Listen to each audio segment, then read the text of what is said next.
This is a comprehensive guide on accessing the Power BI online service using a personal email address by leveraging a free trial of Microsoft Fabric, formerly Intune. Step-by-step Power BI online sign-up.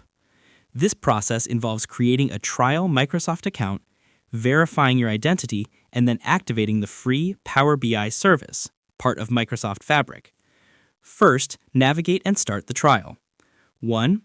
Go to the Microsoft Intune trial page. 2.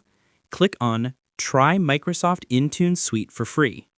3. Enter your personal email address, for example, Gmail, Yahoo, or Outlook, which is accepted since it's a non-work email. 4. Create the new Microsoft account. Click on Setup Account. Fill in the required details, including a fictitious company name, such as Sakura Daigaku, and other personal details. Third, verify identity and finalize setup. Set your username and password. The username will be in the format yourname@yourcompany.onmicrosoft.com.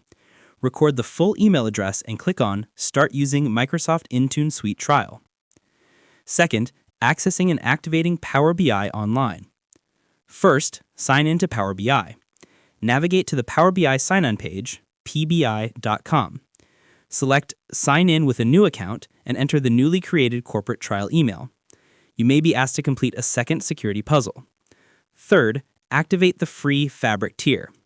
After signing in, a prompt should appear stating, "Looks like you're already a Microsoft customer. Sign in to get Microsoft Fabric free with your account." Click on Sign in, confirm your details, scroll down, and select Get Started.